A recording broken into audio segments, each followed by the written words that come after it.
So there we go. There's the schedule for today. For the end of today, we'll have 2 more matches here on the main stream. We'll focus on IG versus EG next. And our panel members are back with us. Welcome back to Conrad, to Ali, and of course to Fogged. How is everyone? All good? All refreshed? Doing fantastic. Yeah, enjoying the Dota? Yeah, I think we got to enjoy that last little game there, waiting for this panel to start. But I'm very excited for this next match. Yeah, and we should be, shouldn't we? Because I sort of feel a little bit for IG because they had OG, then they had Secret, and now they've got EG. I mean, they've played 3 of potentially the top 4 or 5 teams in the whole tournament. Yeah, that's a rough road, but as we've actually said before in the panel, that's not necessarily a bad thing. I think of all the teams, IG has had the most good opponents to learn from. Yeah. And even though they came into the tournament as favorites, you're always learning in Dota. Yep. And IG, how do you assess their tournament so far? Because if we'd have asked you this morning before the match, you'd probably said, well, they look like the world's #1 team. They come in after winning DAC. They're favourites. Everything looks good. Now they've been beaten by Secret. Are we seeing a few things that can be exploited here? I feel like we've got like a switch around, right? Yesterday, EG seemed to struggle a little bit, and then now today they picked it up. IG now today seemed to have struggled a bit. But I say that, and also it was just Secret playing really damn well. I don't know if it was really so much IG playing poorly. I think maybe they had a couple mistakes that were not so Do you think Secret maybe usual, figured them out? It did seem like it, honestly, with the way that they drafted and the way they played around. It just seemed like they kind of like understood the way IG was going to be playing it. Like especially, I mean, the one that comes to mind I'll mention was the way that the Lycan played in the first game. Like they understood like Burning loves to farm the Ancients. He scouted it, and then tons of other things happened. But they just had a good read on IG. Okay, let's introduce you to the team. As you can see on your screen right now, 5 fantastic players. Conrad, how do you assess them as a set of individuals in the 5? Is there any weak parts that can be exploited by other teams? Not particularly. Just watching them a lot at DAC and here at this tournament, I don't look at anybody singularity and be like, this is a weak portion there. They played some, they've done fantastically against OG. They've done fantastically against, the other teams.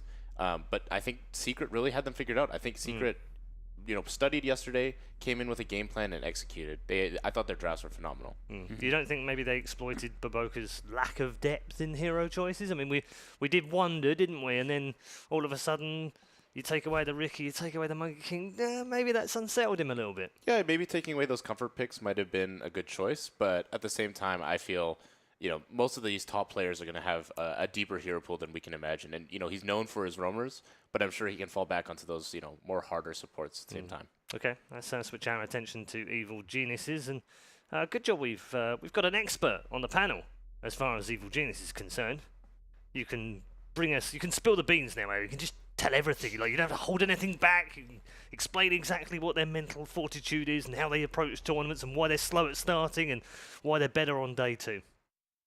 To be honest, even though I've been a member of the team twice. Yes. I wasn't going to bring it up, but we skip over that bit. I'm not completely sure why EG always has these slow starts. It's been like that forever. Yeah. But what you can be sure of is they're very good at learning, and I've always liked Sumail as a mid player. Yeah. If you talk about players who they have like ice in their veins, they will always perform, he will win his mid matchup, Sumail's always there. Yeah. I think he's the best laner in the world, and I'm actually really excited because I think OP is the best Chinese mid laner in the world. It's a great matchup, isn't it? OP versus It's Sumail. very exciting. Yeah. I think that will be our featured matchup as well between those two.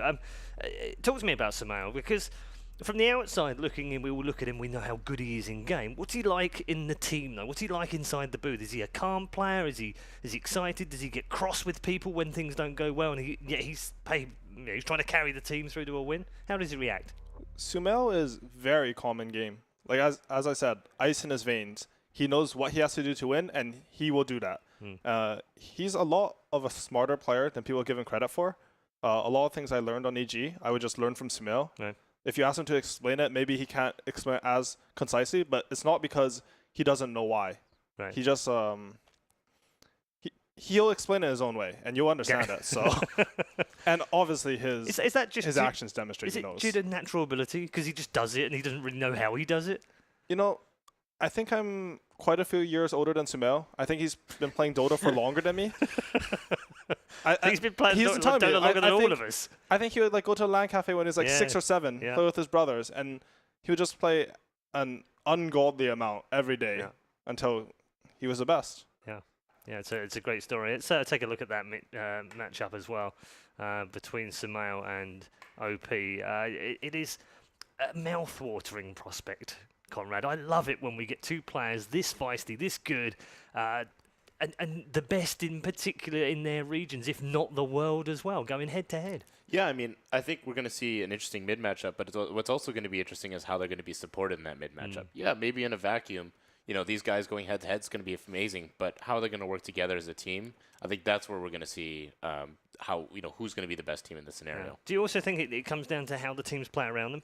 Because EG, it seems that they've been playing more for Protect One, almost that old style OG Round Miracle kind of play.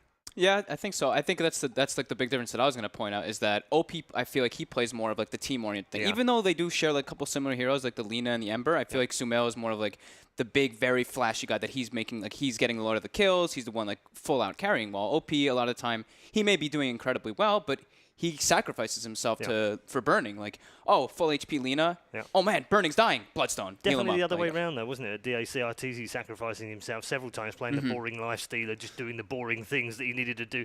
Didn't really look like he was enjoying it very much, but as PPD pointed out, he likes winning, so that's okay. He's quite happy to sacrifice himself if Sumail's off there killing everything on the map. It's definitely an interesting kind of like reversal that they have going for the two teams. So yeah, we'll have to see how that one pans out, and in terms of the way that they draft as well. We are moving towards that draft inexorably, so let's start talking about hero choices and what we might see out of these two. How do you assess EG so far, Conrad? Are they in the meta, just outside the meta, or are they crazy? Where are they? I think they're a little mix of everything. They're definitely trying something interesting with this Wind Ranger support. That's the one pick that I've seen Crit do that. And actually, Zai played it at the other game as well. So they have been experimenting with it a lot. That's the one thing I feel that's really fallen out of meta and that not a lot of other teams are doing right now. Yeah.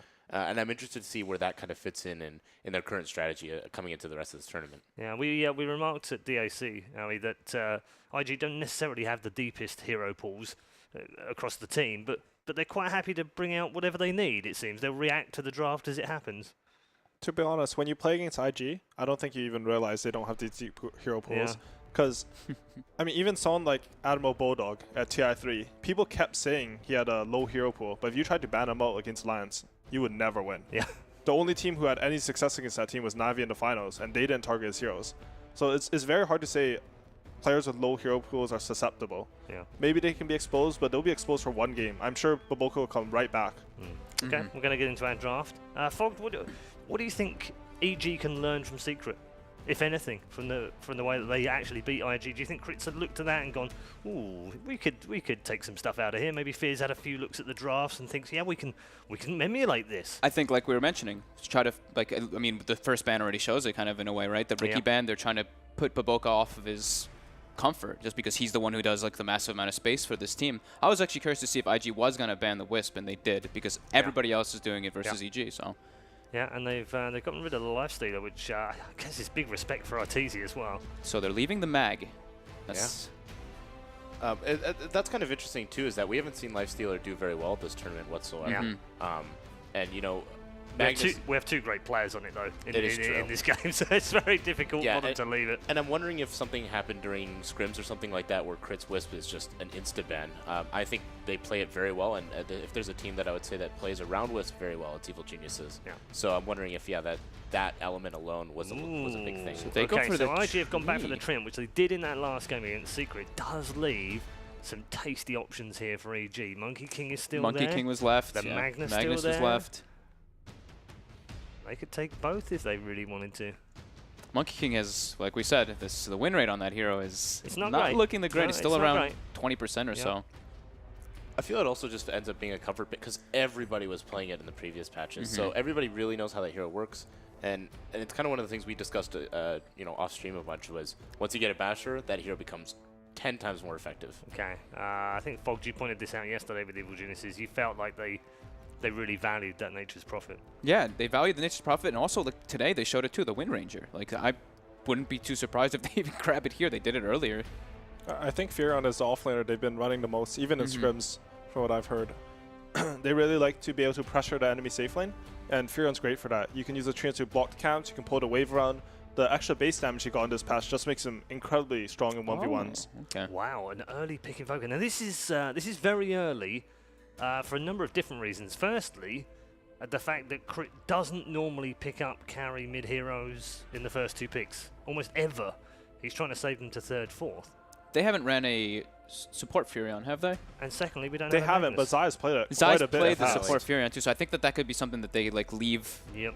in the back of their pocket. Sprout is underrated for Sunstrikes. Because Yeah. after, say, 5 minutes into the game, only the carrier will really have a Quelling Blade. Everyone else can get Sunstrike. I mean, the only reason they pick it 2 is that they're scared that it's going in the 2nd phase ban. Oh, right? yeah, definitely. Because it would go. Yes. So When Ember you're playing Spirit. it Smell, you definitely want to look out for that Invoker. Interesting. IG have gone for the Ember. The Ember Spirit versus Invoker matchup's actually... It's a very delicate matchup. If you leave that Ember alone, he only has 1 armor. Even with a PMS, this Alacrity Invoker will right-click him to death. But Ember has these really strong timings, say level 3, where he can get level 2 Fire Shield, he can run at Invoker, maybe even get a solo kill. Invoker is a lot more susceptible to ganks, but personally I really like Invoker in the matchup, so I'm curious to see what IG has planned for this Ember. Yeah, and it looks like with that first ban, Spectre, it looks like they're going to focus on Burning's heroes in this next phase. I think they've seen what happens when you give him a hard, late game, hard carry, and how much that can do with all that farm. That hero's owning as well. The win rate on him is ridiculous right now. I think it's like 80-something% or something. It's like very high. Same thing with Slark that we saw, which EG did play. So I was actually going to say that I thought we might see either the Spectre and the Slark coming out in this matchup. It's just very strong with Treant, because Treant secures his lane, the armor blocks damage, and that damage that's blocked actually gets dispersed. So you do extra damage through the living armor. And of course, it's been a natural Furion counter for a long time. You just haunt, dagger him, you can run through the trees and solo kill him. So a little bit of a mix-up here from Crit in terms of the way that he's drafting, not just the heroes, but the way, the style. Still takes Which up I in guess there. is good because you get too predictable, Fog, can't you? Yeah, I like the opener. I mean, like you said, they don't want the Invoker to get banned out. They played with it earlier. Sumail played it really very well. It's one of his best heroes too. Yep. Has a lot of versatility. So Klink's ban out. I guess they must have seen that RTZ game and really thought that, that's something that's super effective. They've only played it the once, right? I believe so. Yes. They traditionally like clicks on RTZ Yeah. though. It's a bit interesting to me because I think Treant is quite good against both Nyx and Klinks. This Treant armor versus assassin type heroes, it tends to just barely save them. Against Klinks you have something through BKB. But I can sort of see why they're banning it. If a Klinks goes to someone, they have 2 globals with it. Maybe... Actually, that's probably the idea, right? Assassin plus 2 globals will outweigh your tree armor, and you'll be able to kill them still. And then Nyx versus, the Nyx ban for your Ember just to protect him. I mean, it's so easy to Yeah, get the Carapace sure. on him and just It get is the so easy easy. setups for the Invoker Sunstrike. So Crit goes back for a Windrunner. Do you guys know if they You'd always ran imagine. it dual offlane, the Windrunner support? I don't know. I don't think they always ran a dual offlane. No, I always, think have top of my they? head, I And believe- Zai's played it as well, right? I believe Zai played it more as a roamer in the last game Yeah. that they played. Yeah. So, I think they think it's a versatile pick, and if they want to utilize that hero and try and run around, or try and pressure that safe lane carry. always gives you deep push and a solid not like solid disable, but Yeah, I'm wondering if EG will pick something like Rasta. What they really need is a solid stun in the early game that they can Sunstrike off. Invoker's a hero that even if you get shut down in lane, like say IG pick this early Ember Spirit, EG know they're committed to sort of committing more heroes to kill the Invoker in mid lane. Instead of helping the Invoker, what you can do is you can just set up Sunstrike kills in our lanes. He gets a last hit, so he'll get a lot of golden XP and he'll come back in the game that way. But in order to do that, EG needs something like maybe a Rasta, something like that. Yeah, last time I think they played it against, it was just Newbie the series before, and they Crit played at Rubik. yeah.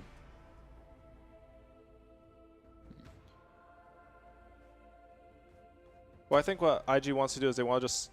Oh, there you go. They pick. I was going to say they want to pick their other support here. Phoenix is a pretty neat choice. He's surprisingly good at ganking mid just because he has such long range on his slow, and Treant Phoenix is a classic Yeah, support combo. the combo. You just have so much team fight. You can protect that egg, and Treant makes up for all of Phoenix's laning problems. High magic. They get more team fight with it, which they have pretty strong team fight compared to EG, which doesn't really have crazy amount. Veil builder. Yeah. So now it's like either the Ember can go for like a different type of build if the Phoenix wants to go for it. Yeah, for sure. Or, I mean, Or vice versa, Ember yeah. just getting the Or veil, Ember just can just buffs get up the veil, Phoenix. yeah. That way Yeah, you can get your Shivas, you can get your Midas. I think Treant as a hero, we haven't seen it too much. It's been banned a lot. People don't like playing versus that hero. One thing that can be said for the hero, though, is he gives a lot of utility, but he does 0 damage. So you do want these high support damage heroes like Phoenix, Like, even Ember's a high damage hero for him, so Yeah. it's pretty cool how that synergizes right now. Yeah, I'm curious. This is the last. They ran this last, I believe, against Team Secret. Obviously, that one didn't go so well. No. But I'm curious to see if this draft is going to turn out a little bit different. They could. There's the Rubik. They could also There's the still be Rubik. like trying to like get the comfort of it too, because we did see like a couple of times it looked like they landed the ultimate since like the supernova was just like off timing to get it off. So maybe just still trying to get the hang of this kind of combo this from could IG. Be, this could have been a little live practice. It could. as it were. It really could be. Yeah. I mean, I think that hero has a lot of potential. We were talking about the damage and through Fire Spirits and Dive and it kind of being like a natural Monkey King counter. So if maybe that crit decided to go that way, he would have been able to get away with that. I would like to point out, I liked how EG picked their support there. As second pick, what you generally want to do is you want to 10th pick the hero that you think will win you the game. First pick tends to have a lot more counter picks. They have a counter pick as their second pick, third pick, and fourth pick. So unless your 10th hero has extremely high impact, first pick will have a big draft advantage. As first pick, basically your fourth and fifth pick are the same. You don't get to see their last hero before you pick the 8 and 9 hero picks. So you want to generally pick what you think will get banned by the enemy in their last ban here. They go back for a Bat Rider. Yeah, XXS, I was going to say, his usual heroes are kind of taken out of the pool already, so. I haven't been seeing Bat Rider have that much success, but if there's a lineup that Bat Rider will find success with, it's when you have 3 AoE heroes as your first 3 picks. Yeah. Bat Rider as a hero is generally a bit single target for this meta right now, in my opinion. But when you have Ember Spirit, Treant, and Phoenix, that's not really a problem. They're very magic damage oriented right now, though. They have are. no physical really on the side of IG. I was definitely about to say, I thought Yeah. the Rubik pick was a little bit of that as well. Null field just Null being field. able to negate a lot of that damage. It's a very good point. Yeah, I'd like to see IG pick up a physical damage dealer for burning here. Perhaps even Anti-Mage could come into play here. Yeah, versus Firan and Invoker, Yeah. and I mean, Windrunner's everyone. not bad versus him, but it's a support Windrunner. Yeah. It's It gets a bit banned hard. out. It gets banned. All right. Yeah, I definitely like that pick a lot, and it's going to be interesting because they're both going to be picking their carries here at the end and trying to figure out which each of them think what's best going to be fitting their lineup. EG is just a tiny bit restricted in the carry pool just because if they put Treant Bat Rider up there, you might have some troubles with Rubik Windrunner supports. They're going to want to pick something that can be able to contest a Bat Rider. Maybe IG will ban something like a Weaver here or one of those heroes that are really good versus Bat Rider in lane. Do you think, depending on what they see, they might look at something like an aggro triad potentially On IG? on IG? Oh, or I love this EG? ban. Sorry, didn't mean to interrupt you. Just Nope. the Drow Ranger ban. For That- ranged that is a heroes. good ban. Yeah, Yeah. that was really good, I think. To be honest, they have okay heroes versus Drow, Yeah, but that hero is scary when It's you get in a lineup like this. definitely. So they go for PA. PA, hard carry. Sort of curious why they banned the Drow then, though. Yeah, if they They're were gonna gonna pick go, if PA they were gonna anyways. pick the PA anyway, yeah. And EG does go back for that Slark. I mean, that I hero, like it. 85, like 80 or 90% win rate when it's been picked here. So It's a hero that's good versus Bat Rider. That'll free up your supports to actually be able to play the game. You don't want your supports just sitting there hitting a Bat Rider. high scaling lineup as well. Tricore I think it's just a comfort pick for Arteezy. burns the tree armor as well easily with Dark Pact. Yeah, that's a good point. Yeah. That's something that you always want in your draft when you play against these Refraction and Treant armor type heroes. Yeah. Okay, let's get some predictions. We'll start with Fogged. Oh, the switch up. I'm gonna go for. I was looking at Conrad, but I just want to spare him right now. I want to give him every opportunity to pick the right team this time. Okay. I'm gonna have to go with EG. I think they have their like very comfort heroes, even though they look like they're drafting a little bit like kind of one-dimensional in a way. Like this, they're doing the Furion, Rubik, and Wind Ranger again. I think with the Sumail Invoker, it's enough. Okay, I'm Fogg gonna- goes with EG. Ellie? I'm going to go with EG as well. Yep. I really like how much outspam they have on their supports combined with a Slark to sort of get a lot of vision, get pickoffs with his Invoker Sunstrike. It's hard to bet against Sumail's Invoker for me, to be honest. Okay. I think he plays it very well. All right. And I'm going to have to go with EG as well. Oh, no. Hopefully I don't ruin Not like everything for this. everybody. So hold on, let me just get this right. The EG fanboy goes with EG. The former EG player goes with EG. He's a former and EG the, player They're too. both Yeah, former actually, EG. well, No, I sort wasn't. of. And And another former EG person goes with. EG. And I'll explain why really quick. They ran this lineup against Nuvi and I thought it was really good. This exact same lineup. Ooh. What a surprise. The 3 XEG people have all gone for Evil Geniuses. Luckily, in the commentary booth, there isn't an EG fanboy in sight. Let's head over there now for Game 1 with Toby 1. Yeah, luckily we're not North American bias. So, Cinderin, without the EG bias, who do you think has a good draft? I can't really pick a favorite based on draft, to be honest. I think it's pretty even. I get to say that when I'm not on the panel. Yeah. Then I don't have to choose. Yeah. What I will say, however, is that the two lineups have very different styles. And that is also why it gets a little bit tricky. You can't just say, you know, it depends a lot on the execution of the first 10 minutes and who gets to play their style in the game. EG's lineup is way more oriented around split push and just pressuring the lanes all the time, whereas IG have exceptionally good team fight with the Treant Phoenix combination. They have the catch of the Bat Rider. And of course, they have the damage to go with it through both Ember and the PA.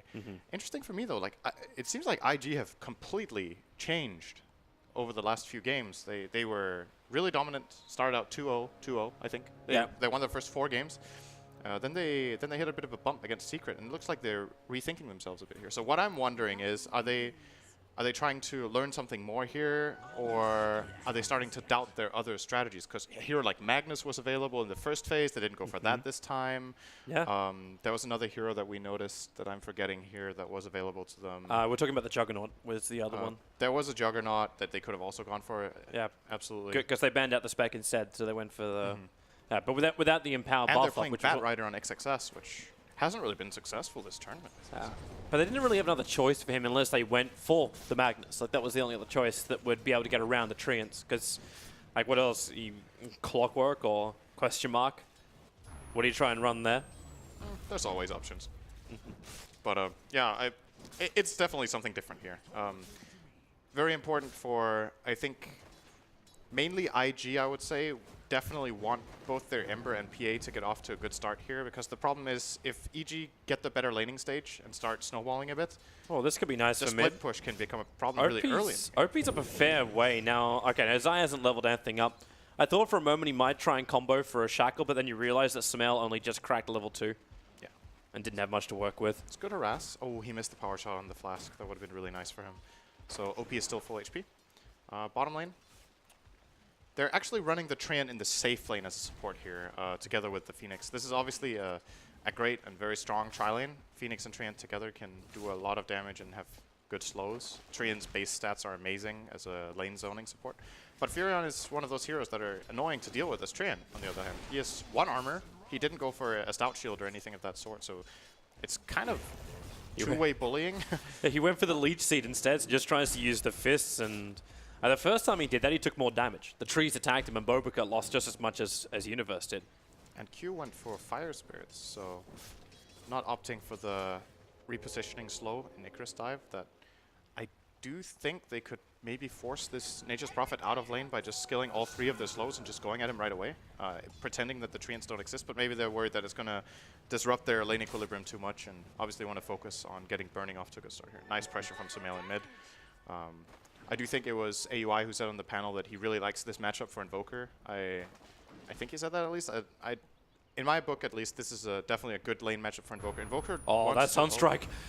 Ooh. Yes. I don't think it's a kill. No. It's just that feeling as you go over. Like OP knew the salve didn't. Samel knew the salve didn't come out. It was just the boots on the Ember Spirit. If you're a player like Sumail, we've obviously seen him come back from bad laning stages in the past. Very memorable DAC, I think 2 years ago, on a Storm Spirit. But regardless, the Invoker hero, just the hero itself, really has some bad matchups in lane sometimes. But Ember Spirit is one of those heroes that doesn't really pressure most mid heroes that much until it hits a couple of key levels. So that means Sumail should be getting a decent timing on his Midas, and that is arguably the key hero for Evil Geniuses in this lineup. If you're picking a core that early, if you're picking your mid laner as the second pick, you have a lot of faith in it and want to try to give it a good game. Is that still going to be enough, though? Like, we talk about the Hand of Midas, but space has to be created by probably your other critical one, the Slark, going around and ganking. Is this really working when Crit's still leeching a lot of experience on this top lane? I think so if they go for like I was saying, the split push approach has to be what EG are aiming at right now. When the supports on IG hit level 6, the team fights will get difficult for a while. But what EG can do is they can try to play this lane push style where maybe Arteezy goes for a fast Shadow Blade. At least it looks like he's not getting Midas, starting out with the treads in his quick buy right now. Generally, if Slarks get Midas, they go Brown Boots into the Midas and get it as fast as possible. But this, to me, smells like treads into Aquila and then Shadow Blade. And then maybe he can create opportunities around the map. If he has the Shadow Blade and the Sunstrike, that's a kill on almost any hero on IG's lineup, those two heroes combined. Even through Living Armor, can just remove it with the Dark Pact like the panel mentioned. I think that's the right approach here. And Furion, similar, can join, can push out the lanes. Tools are definitely there for EG. Sorry, I used to always call him Nature's Prophet. I don't know where this comes from again. His name is Tequoia. Tequoia? Tequoia, actually. Where does Tequoia come from? You don't... I don't know, but his name is Tequoia. Is that in Dota 2 or in Warcraft? At least it was in Dota 2. Because he was Furion in Warcraft. Yes. Where's his name? Maybe it's just that weird Danish. He is called. No, he is definitely called Tequoia. But is it like we start calling Windranger Lirale? I don't think she has that name either, does she? Yeah, she does. She does have that name, Dota. Okay. Well, actually, no, she did. Yeah, she does. She did because when Lirelei, it's right. Yeah. Focus Fire says it's Lirelei. So yeah. Yeah. Getting the important stuff in place here. Oh, nice tornado mid from Sumail, breaking the Flame Guard. Make life a little harder for OP, but there's no one rotating onto him. Instead, it's the top lane where Zai's moved up to him. With the creep wave moving forward, Arteezy with treads starts cutting through the tree line, looking for XXS. And, well, Zai will find him into the level 1 shackle, but got to be careful coming up so close. Boboka is making his rotation up. Thanks to the Observer Ward that was already planted by IG, they knew the Wind Ranger was up to this. EG actually have no vision on the Radiant side of the river. They only have that one defensive ward in the mid lane. So this is fairly slow here in the start, and everyone is just farming. More or less, like a few attempts have been made, but nothing too successful when it comes to pressuring your opponent away. Ideally, I would say EG want to start trying to pressure towers before these supports hit level 6 on IG, so I think soon we're going to see when Universe hits level 6, it's likely that there will be a support rotation. Either he will come to their lane and try to get a kill on the whichever hero is in the top lane then pushing that tower, or they're going to go for a double support rotation to bottom with the Nature's Prophet joining in for that. I think just sitting back and keeping on farming, just playing this style, will give IG the spike that they're looking for in about 4 minutes on their supports. And EG could make the first good move here very soon. Crit's looking for the Observer Ward, but it's a little bit more unusual for the early game. He's got it up on the hillside, so XXS just starts with a sticky napalm. OP. Now the Flame Wreck will pull him back in range of the Searing Chains, but Zai connects onto the Shackle. Rubik, well, with a little bit of help, TPing in from Universe. XXS, nah, he fireflies right out through the Roshan pit. So the first rotation in from the Nature's Prophet. You know, TP straight back down to bottom lane, doesn't miss out on much, but allows Burning and Q to push into the tier 1 tower and do some decent damage. Great Shackle shot there from Zai, definitely saves the Rubik. However, by virtue of IG making that aggressive move and forcing rotation, it is not EG making the move. And as you said, a lot of the tower bottom is now gone. Burning has brought this down to about a third together with Q. TPs are coming in. The Shackle! Nice. Zai! Perfect tool X! Hits on with Phoenix, getting the Sunstrike follow-up and Burning. Oh, no real way to escape this unless evasion is his friend, which it is not. Zai and Sumail get the kills. That was a very, very nice Shackle shot from Zai. I think if you're IG in that position, you're not really considering that assault angle at that point in time. So if you're thinking about, there might be a Shackle shot, they're probably thinking he could come from the front or maybe from the right. But Zai made a very good rotation coming in from the Shrine side and caught them off guard there. And 2 kills out of that. I thought they were only going to get the Phoenix, but they actually got both. The kill on Burning is especially big, in addition to defending their tower. So and this Crit went for a quick movement straight after. Like they smoked up, he drew a line in towards the mid. They want to move and shift the pressure from bottom lane into mid. Have Invictus Gaming rotating for them with Nature's Prophet TPing out. You do actually have the Icarus dive. Colsnap's making it difficult. Down he goes. And Q the power shot and the attack. It reaches. And the Phoenix will fall. OP's moving over under the cover of Invis and Flame Guard up. EG will back up, be happy with the 1 kill. It's very important for IG at this point that this doesn't turn into a significant tower push. Of course, they do have the Treant, who can heal their towers up again.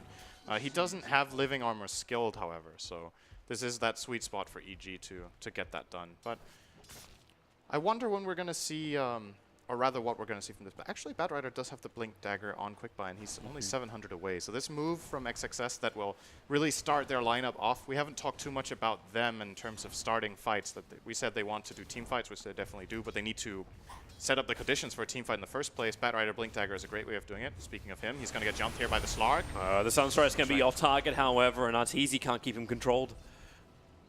And XXS tries to make the most out of it. Firefly farm while he can. Still closing in on that. So the Blink Dagger on Batrider is important. Levels on Ember into this Veil, also very important. Something to note about the changes to Phoenix. I can't remember which patch it was, if it was actually 7.0. But you might remember Sunray used to be pure damage. It is magical. So it deals more damage now than before if you do have a Veil, which OP will be picking up mainly for himself. But of course, all this amplification adds up. Great for the Batrider Firefly as well. So I like it. We've seen a bit of a change in the way people play Ember. A lot of Embers rush the Boots of Travel. But in this game, very clear what IG want to do. Yeah. They want to look for these fights. Oh, you said it yourself, like, EG is going to come to you. You don't want to let them, like, force down the towers. And you can see that through the build-in from the Nature's Prophet, building into that early drums. So he understands he needs to give the aura, not just go straight for a Hand of Midas or anything like that, the greed farm-style build. But we generally see this build from Universe, I think, in his Nature's Prophet games. This has been his go-to, going for the drums and then Midas, so that you hit that very quick early power spike compared to other heroes in the game, and then you want to utilize this. It plays very well into the idea of pushing towers, having this drum for your Treants and for the other heroes that group up with you naturally when you go for kills. For now, it's just using it to farm, though, and the question is how EG set up a fight. Their catch is still limited. Slark doesn't have the Shadow Blade yet. Windranger's level 4. Obviously, Rubik doesn't have a Blink, so they might just be waiting for this Arteezy Shadow Blade, which is coming in at about 500. The pressure they're applying on bottom lane, however, may just be enough to force EG to fight down here. You have Prophet as well as Windranger, but the Observer and Sentry's behind, so EG know exactly what they're up against if this does happen. And yeah, Universe is out. He's going to join Arteezy. Tier 1 for Tier 1 tower. Trigger a drum charge even for these Treants. And that will be enough to bring down the tower. So a 1-for-1 trade-off, Burning and Arteezy getting the last hits. Such an even matchup between them all. The only person who has the advantage is Arteezy on the net worth, sitting just shy of 6k. He has a fairly big advantage, actually. This is what happens when Slark gets completely free lane. This is very, very early. Having 11-minute Shadow Blade, Treads, Aquila, and Magic Wand is exceptional. He has 100 CS min 11. So Arteezy is ready to go, and I think that is the play for EG now. Like, get him activated, let the Nature's Prophet and the Invoker farm the jungle and the lanes, see if you can get a couple picks here and there. And especially, you're looking at Burning, and they've, of course, checked him out. They know he's going for this Battle Fury. He showed the Ring of Health and the Broadsword in his inventory. This hero is food right now. He has, like, absolutely no health. If he gets jumped by the Slark and a Sunstrike, he's dead.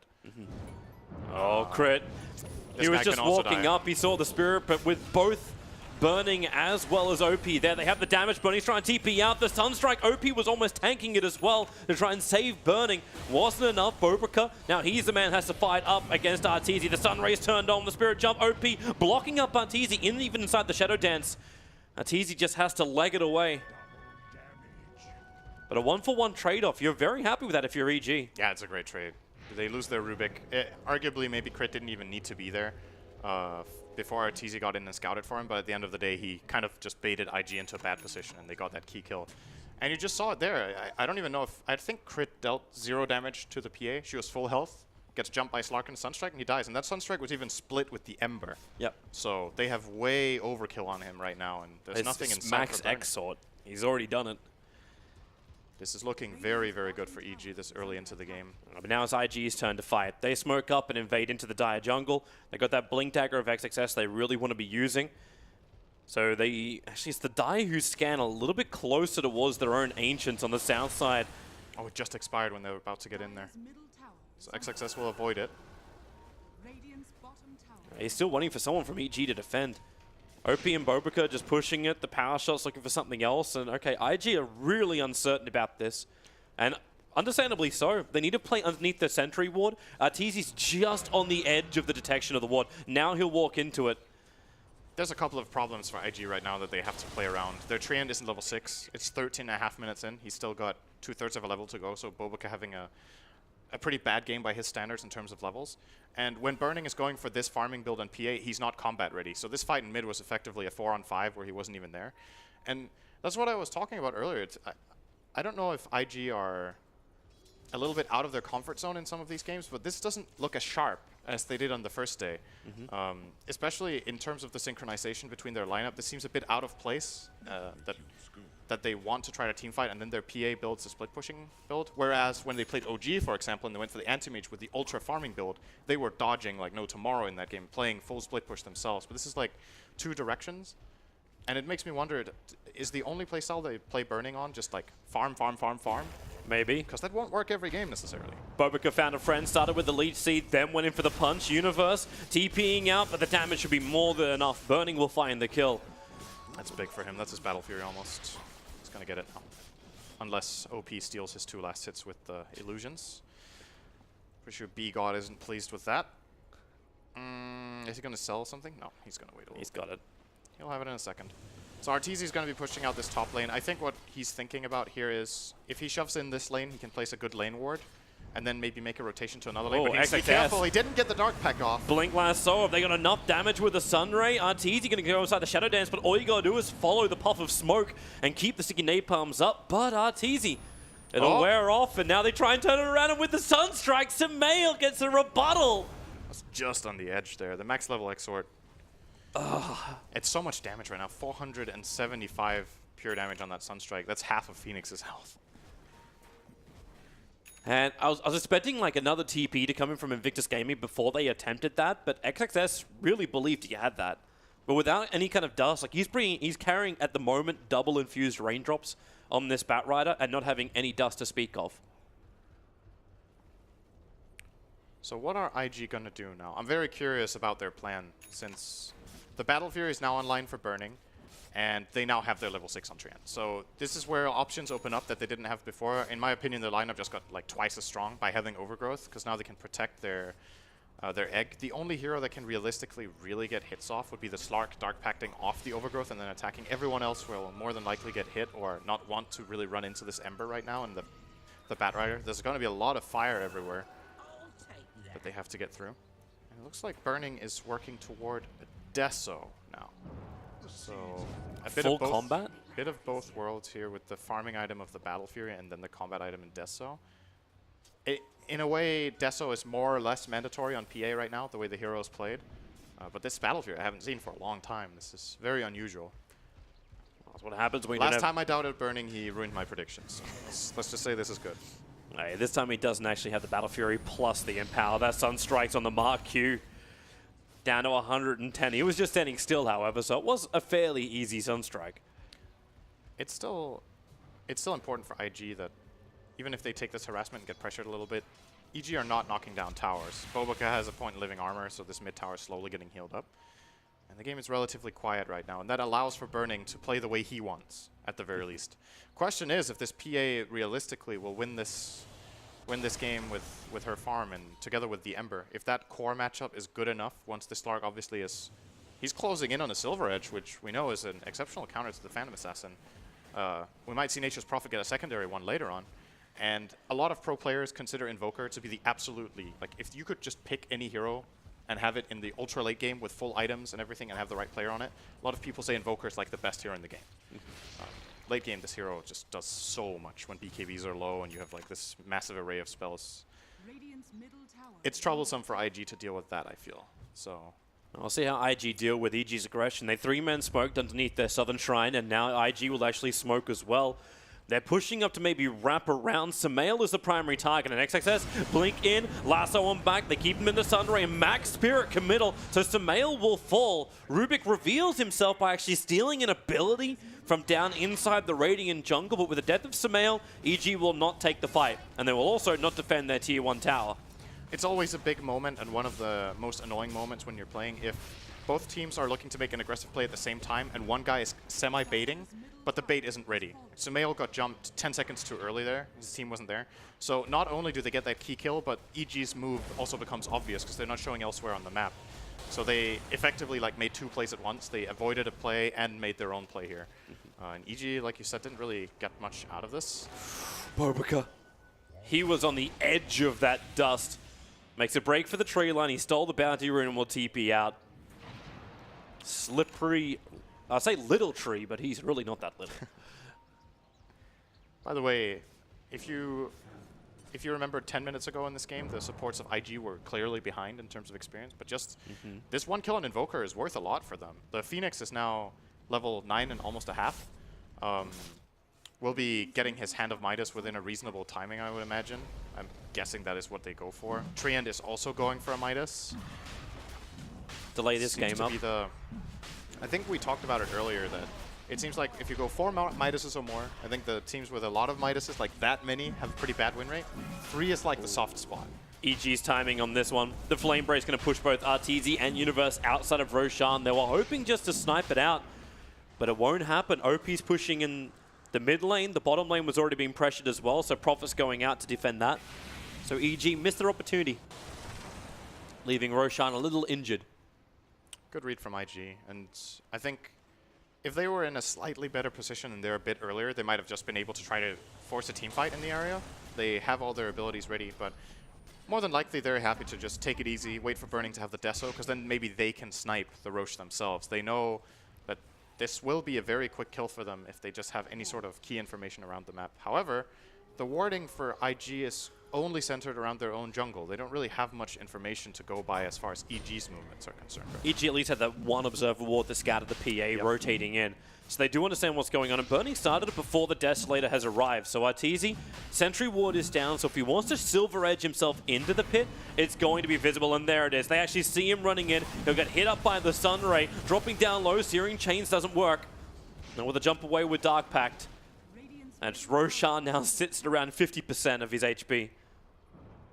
But EG's not fully committing to this. Like, they let Wrath of Nature go from Universe, but he continues to farm up on the bottom lane underneath the Observer Ward, which now actually sees a lot more because he broke down the tree line, and pressuring to the tier 2 tower on bottom lane, which is already down at 1/3 life. IG can't go and gank him though, because then they're losing Roche, and they know that. Yep. So Sunstrike. Oh, nice kill. That might actually be the Roche here, or force a buyback if EG think they're fast enough. There is a gem on the Slark, so they will find the Sentry Ward now and get rid of that. And have a pretty good feeling about this probably, but With the Nature's Prophet is actually getting ganked right now, but it's a 2-man gank squad bottom. We'll get the kill. All right, where's your TPs? You got BTs up. In fact, yeah, they're all going to TP over to the shrine. Phoenix can buy back if he wants to, but instead it's initiation jump over on Burning. Takes so much damage early on. Roshan outside the pit, wondering what the commotion is on his front doorstep. And really, it's just Burning dying. That's just the weakness of his build right now. He's Oh, the shackle, perfect. The Sunstrike. OP's got no defensive shields. Oh, Arteezy has a double kill, and you want a ticket to go Roshan, both Ember and PA down. That's your ticket. I still think Bad Rider might try to be cheeky here and try to steal it. Realistically, this is not going to be successful. They don't have an observer ward to see him. They don't see around that side of the pit. Oh, boy, So he gets Roshan's this. low. XXS has Flame Break available. He's got to do it now. Phoenix jumps in the pickup. Telekinesis grabbed him. Arteezy pick up the Aegis Immortal. Will go into the Supernova. The damage. Where is it? The Root's actually not letting them get the last hit off. So the Nova, it gets killed off before it can trigger. You still have the Aegis Immortal going out. So the respawn up for Arteezy, but EG don't really lose much beyond the Aegis. They will be very satisfied with that. They're also going to get the mid-tier 1 tower. Ideally, they don't even lose the Aegis there, but IG went for a pretty good play with the Supernova and Overgrowth, but Slark just barely got enough hits off to break the egg. If that egg gets off, that could have gone really, really interesting for IG with their cores respawning shortly after. But EG cleaned it up in a good position right now. The question is, where do they go from here? I still think we're into this split push kind of game. I have a hard time seeing EG just going down the lane as 5-man and just try to push a tower. Slark is still not at that point yet where the hero just isn't comfortable with that playstyle yet. So they can just chill, control the map. And IG have to be worried right now about this Slark because they can't send their heroes out alone. They will get solo picked with a Sunstrike and a Wrath of Nature still. I think none of their heroes survives. Maybe the Ember if he has a Remnant out, obviously, but anyone else is a pick. Yeah, that BKB needs to be done on Burning before he'll feel more comfortable. And Living Armor is being used primarily just to bring the towers back up to full life.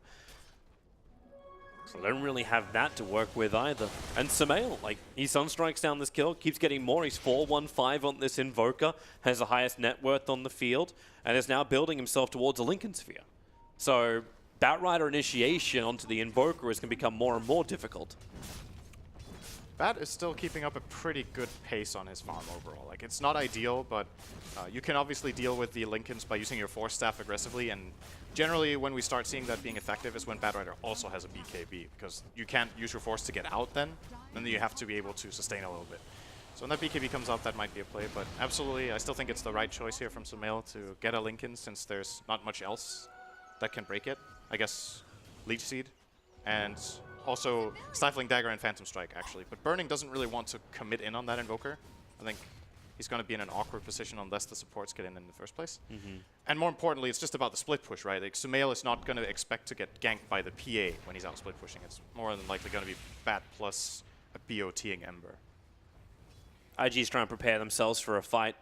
OP was just nudging out the bottom lane. He can still jump up to the Spirit he has near the Tier 2 tower. But even the fact that Invictus Gaming, EG were all the way down at the bottom rune, and they still did not want to push up to that Tier 2 tower. They're not feeling comfortable right now, and they shouldn't. This is a very big lead for EG, as a matter of fact, right now. They're closing in on 10,000 on the gold and 7,500 on the XP. And I think just if this playstyle goes on, it will favor EG more and more over time in terms of the graph ramping up. I don't think IG's heroes will farm as effectively, and I'm saying that even with a Battle Fury PA. It's just that their side of the map is way scarier to play than vice versa. Yeah. Because all of the really good pickoff potential, apart from Batrider, is on EG's side. Not to mention, I guess you want to go out into your own jungle, Universe continues to farm it up. And that, So oh, you wait, where did the gem go? Gem of True side? Did he put it back on the courier? Arteezy? Where is it? Oh, they put it in base again. So they wanted to just have that gem for the Roshan fight, and now that they don't have an Aegis, they're not feeling comfortable in bringing out the gem. We might see them pick it up if they try to make a 5-man move a bit later, or a 4-man rotation with Furion pushing a lane. But for now, not going to be the case. Best not to risk it. Now these ward positionings from IG in the laning. Oh, bottom lane. Yeah, Sumail BT'd in. He wants Bobrika. Bobrika doesn't really have enough life to survive it, however. The combination, too good and too easy for Sumail. And while he does that with no Treant up, the other 4 of EG forcing in through the top lane, looking for that Tier 2 tower. There's only 2 remaining out of towers now for IG. And every time they lose this, they're slowly getting throttled back into their own base. Oh, Burning wants some of this juicy gold. Got a couple. No crits, though. And now he's going to go for BKB. Yep. So when these BKBs come out, EG will hit. Invoker loses a lot of effectiveness when the BKBs are high duration. And that might be what IG are trying to wait for here. Get the BKB on Batrider, get the BKB on PA, and then look to fight. You still need to be a bit careful with just even the right clicks of EG are actually fairly substantial still, because Slark is as rich as he is. And of course, Invoker, even without a spell, you know, you got Alacrity. It's a good spell. Slark with Alacrity can kill a PA if he Silver Edges him first. So how does IG actually approach the fight then? Or do they still approach the fight? Like, you have the BKB, it's fantastic. But do you just use that as like insurance so you can continue to farm up? Is OP really ready to engage before he has his Lincoln Sphere up? Like, yeah, Burning should be ready, but is that when you look at a 3-man gang squad? Like, you actually take the Batrider with the Phoenix and the PA and try and find an opening. Yeah, it's a bit tough right now to see how IG set it up, just because their lanes are always an issue. Of course, having these travels on Ember is great, but he won't dare to push this out that far unless he has some key vision out. If he gets Shackle shot and Slark is there, he dies. The Orchid now coming out of Nature's Prophet is also going to be a problem for him when he's split pushing. And even when he has the Lincolns, he can still be in trouble against the Sprout. So, yeah, IG just look like they might want to make a move now. They're at least grouping up here. The Smoke of Deceit is ready on Q. I guess they will smoke here. Burning will get the BKB. So this is the timing window they were looking for. They're going to smoke here, I would imagine. Yeah, but they have the Observer Ward, which is going to get de-warded. Arteezy was losing his ulti. So they understood it. This is still a very good timing now for IG. At least, given how far behind they are, this is the best chance they've had in the last 5 minutes to take a good fight. That's how much this BKB matters. But you just got the Lincoln Sphere over on the Invoker. Like, it just got completed before this push. Well, are they going to be too late here? Is there a glyph? There is a glyph. Well, they can delay it. Arteezy's actually got the Lincoln Sphere effect on him, And so he they're has the protecting. They're protecting the Slark. But look at XXS all the way around the back. He'll jump in, but crit. He'll get the telekinesis lift. Not to mention the double stun on PA and Bovika. They'll never in the fight. Supernova is down. Zai's trying to get rid of it, but it'll be Arteezy to finish the job. A 1-for-1 trade-off. Burning still looking for a fight. They find crit at least, and then maybe a shrine trigger time. The tier 2 tower remains alive on 28 HP. He's going to heal it up. So that was a 2-for-1 trade-off where PA used her BKB. I would say overall this is fairly even, to be honest. Getting this PA BKB down is really crucial to EG. And I think the play to highlight here is Universe with a very, very clutch Orchid onto the Treant. Treant was super close to getting Overgrowth off, got Orchided, didn't use it in the fight, and the Supernova got destroyed.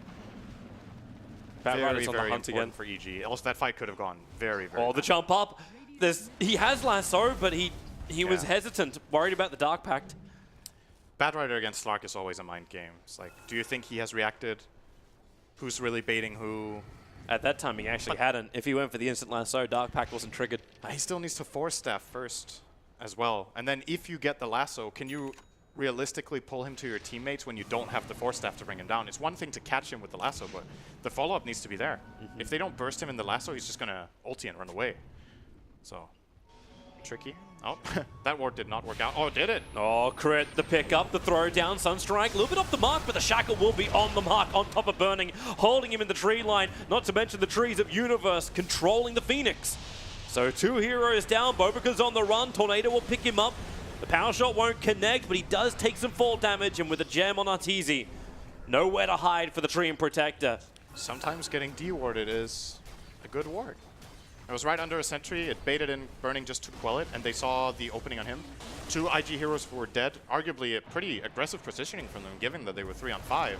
Burning's going to have to buy back. And EG just pounced on it right away. This does not look good for IG. This game has been very underwhelming for them. EG, on the other hand, are playing a very solid game. That's going to be the tier 3. Arteezy has a... Nice Tornado. It actually caught the Batrider. That's the Batrider who's the man holding that fresh gem. Crit will hold him even harder with a telekinesis grab. And buyback is out from Burning. Spirit jump forward from OP, gets Searing Chains crit in the tree line. He's still holding himself. Spirit's jumped in, looking for his damage onto the Ember Spirit. Won't happen when Burning is BKB'd up. But Zai, 20 HP. He's on the run. Burning has no vision of him. And IG have to worry about their home. The tier 3 tower's lost in the mid. Tier 3 tower lost on the bottom. That's such a big win for EG again. Like, even this fight, it looked like they could have been good for IG when they got that Supernova in the middle of the whole fight, but EG managed to disengage. Their heroes are pretty mobile right now. Windrunner has Windrun, Slark can pounce away, Invoker can blink or Ghost Walk. The Nature's Prophet also has a Shadow Blade. And at the end of the day, it's only Rubik that dies. And that Rubik traded his life for a Batrider and a PA buyback and a tier 3, so huge win for them. EG's advantage at this point is reaching a level that 20K. I just don't really see IG's lineup being able to pull this back unless they get like this perfect combo with the like a 3 or 4 man overgrowth at least with Supernova on top and some sort of control on the Slark. Man, you're kind of hoping that IG stole Ramsey's cake and then made the wish on it. Like, this is the only way this is going to really happen for them. Even the Treants are killing off a Shrine, which OP can't get rid of. Like, he doesn't have clearing, so Burning will have to do it. Shows up with a 1600 crit, that'll do. It's like living armor, get it back up again. Roshan is up and EG staring him down. But again, they don't want to really make any kind of risky kind of play, which allows Invictus Gaming a window back in. I think if IG don't contest this Roche, they're going to lose a lane of Rex as a minimum. They're not contesting, they're back, and they just walked underneath the Dire Observer Ward. So EG know IG are not fighting this. I think IG want to go, but it's too late. They have the smoke on Treant. Yeah. With the Bloodthorn as well from Universe, Roshan doesn't survive long. So do they come out and fight outside the base? Is it the last roll of the dice, understanding they're in a bad position, they need a good pick-off? I think so. I think if you sit in your base and wait, this fight is going to be too difficult to take. But Arteezy's the frontliner. He's the only one at risk, and he's the man who's got the second life. I'm not saying it's easy. It's just Arteezy. I just don't really see. Well, there's an easier pick-off. You've got Rubik to the right. They don't see him. Arteezy comes in close. Bopika gets a vision on him, but of course Arteezy knows that when his Shadow Dance wears off. He's just going to back out, wait for his team to regroup. Of course, they can just send Nature's Prophet top. He's going to start some momentum up here. Getting some very nice levels, by the way, on this Nature's Prophet. He's level 20, Invoker is 23. How do you even start up a gank? You can't keep vision. Every time Slark walks underneath the Observer Ward, and because Arteezy is rotating so much, they can't keep the obs up. That one Observer Ward, which is sitting looking over the Radiant jungle, has already been pinged. And as far as out of vision go, it's the tier 2 tower up on top and creep waves. It's the only thing that's really giving them vision outside of their own base. I actually just don't really see the play for IG if they don't have a smoke. Are they out of smokes? No, there is one on the PA in her backpack. And as I said before, honestly, I think it's the only play. Like, you gotta go try for something here before EG make the move on you. If EG gets the jump, this is about as over as it can be. They're almost maxed out on the Invoker already, minute 34. He's got a really great inventory going here. Just the Midas needs to be replaced for another item. They have the Aegis to play around with, as you already mentioned. And Nature's Prophet is only getting bigger. He's got an item coming out here. What's that? He's It's gonna the have full Silver Edge. So they have 2 of them against the PA. What do we have coming out on the IG side in response? The BKB on Batrider is still not there because he bought back to try and defend bottom. Phoenix never got his Midas 35 minutes in. Trent got his Midas, which has so far rewarded him a Staff of Wizardry. There's just nothing. There's nothing of value here. The Ember doesn't really deal good damage because his Veil efficiency is falling off. And apart from that, he has a mobility item and a defensive item. Arteezy, he feels confident, but the Blink Lasso, remember, this is on an Aegis target with a Tornado from Sumail. It hits perfectly. 3 heroes into the Deafening Blast. Burning will be protected by the BKB. Trying to kill Sumail. Got 1 crit, but it still wasn't enough. Even with OP jumping in, his Lincolns will also trigger. So it's not safe to be on the front lines. And Q, he bought back. So there goes Phoenix's money down the drain. Oh, a nice Sunray steal from Crit. It's going to heal up Sumail very nicely here. That bottom This Rax is laner gone. Rax. They can't really go in without their Batrider, and he's dead once again. So this should be mid-Rax as well then if EG just moves. Absolutely. They lost nothing there. They're going to have all of their stuff ready again. How no BKB on Burning. He can't go in. He's going to die. it seems optimistic for Invictus Gaming to even defend this one. If they just have to let it go for a better opportunity. Arteezy pounces himself away, wants to just regenerate up quickly. Thanks to nighttime, vision is low and he can actually do that. He's still got the Aegis the Immortal. We're only just over 3 minutes into that Aegis duration. So they move up, tier 2 tower, and this will open up the 3rd lane of Rax. Batrider is up, but Lasso is up in 2 seconds. Safe and solid here from EG. I think they could have gone mid as well, but why not? Just claim the free tower, build your advantage even further. Now you can either keep IG inside their base for the next while and wait for another Aegis if you want. I think that's not necessary. Might as well try to use the one they currently have. Oh, the Shackle, Zai connected. XXS, he also tried to go for the lasso. It won't work. Wrath of Nature killing up the Phoenix. Batrider's gone too. And Arteezy gets the bash onto OPUS, so spirit himself away to safety. Burning, he's going in, the BKB up. Gets the crit on Universe. Finally something going his way. Burning almost got 1,000 gold. That just shows you how far behind Invictus Gaming are. And Burning, he wants to go in again. Will he have enough? Maybe with the rooting. Arteezy on the front lines, still with Aegis the Immortal in hand. Buyback comes in from Prophet. The Sunstrike right in the money. Goodbye, Burning. No buyback available. This should be the game. GG is the call. Evil Genius in control. Yep. They look very excited about that win. Thrilling!